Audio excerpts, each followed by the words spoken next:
மத்தேயுடைய புஸ்தகம் 6வது அதிகாரம் 25வது வசனம் வாசிங்க.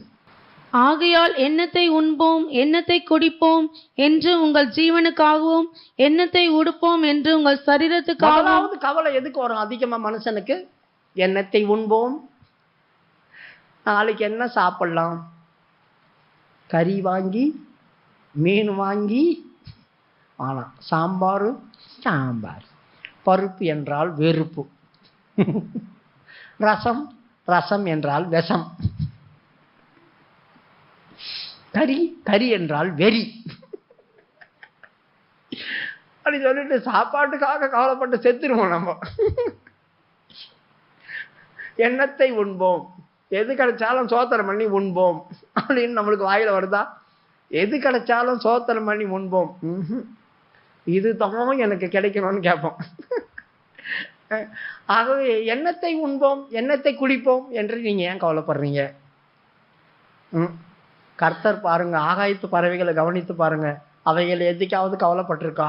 அது விதைக்கிறதும் இல்லை, அறுக்கிறதும் இல்லை, நீங்க எல்லாம் வேலையும் செய்றீங்க. அவைகளை பார்க்க நீங்கள் விசேஷிக்கப்பட்டவர்கள்வா? உங்களுக்கு தேவையானது உங்களுக்கு ஆண்டவர் தருவார். ஆண்டவர் என்ன பட்னியா விட மாட்டார், கண்டிப்பா அவர் எனக்கு தருவார் அப்படி சொல்லிட்டு உட்காந்துருந்தீங்கன்னா கண்டிப்பா தருவார். நான் ட்ரைனிங்கில் இருக்கும்போது ராபோஜனம் 1 வாரம் பட்னியா கிடக்கணும். நான் சோம்பேறி, அப்படியே பசி மயக்கத்தில் படுத்துட்டு இருப்பேன். அங்கேருந்து வந்து இப்படி லைனா மேலே ரூம் இருக்கும், ஜென்ரேட்டர் ரூமுக்கு டீ வச்சுட்டு சாயா அப்படி சொல்லிட்டு போயிடுவானுங்க. நம்ம எழும்பி போகிறதுக்குள்ள பசியில் இருக்காங்களா, அவன் இவ்வளோ பெருசாக பிளாஸ்டிக் கப்பு இருக்கும், 2 கப்பில் குடிச்சிடுவானுங்க. நான் போய் கடைசியில் திறந்தா கருப்பாக நம்ம கொட்டும் மண்டி, கோபமாக வரும். மறுபடியும் போய் படுத்துக்குவேன். ஒரு நாளைக்கு 3 டைம் டீ வைப்பாங்க.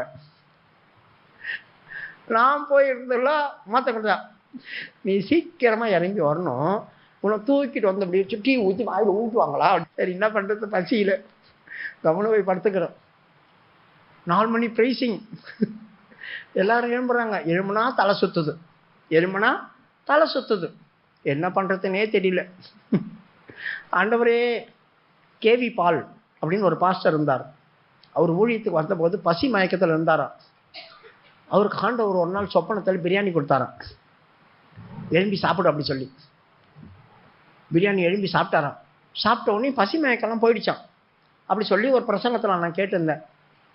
அப்போ நான் ஆண்டவர்கிட்ட சொல்கிறேன், ஆண்டவரே பசி மயக்கம் தாங்க முடியல, கேவி பாலுக்கு பிரியாணி எல்லாம் கொடுத்தீர், எனக்கு பிரியாணி எல்லாம் ஒன்றமானா, எதனா கொடுங்க அப்படி சொல்லி கேட்டேன். அப்போ ஒரு பிரதர்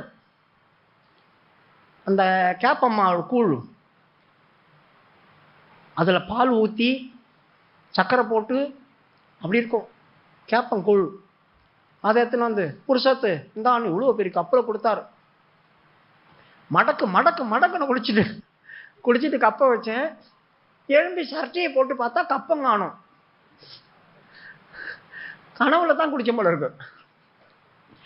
கடன்னு பிரைசிங்கில் என்ன பண்ணேன், ஷர்ட் இப்படி கைட்டி போடுவோம்ல, திருப்பின ஷர்ட்டையை மாட்டி இது வந்து இந்த பக்கம் இருக்குது,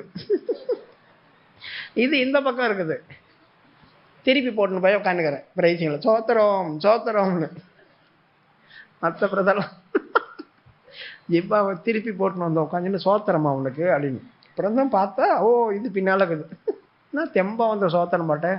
ஏய் கூழ் கொடுத்தாங்க, செம்ம டேஸ்டாக இருந்துச்சு இல்லை அப்படின்னு. பக்கத்து பட்டினா கிடக்கிறதான் கூழ் கொடுத்தாங்களா? எனக்கு கொடுத்தாங்களே. யார் கொண்டு வந்து கொடுத்தது?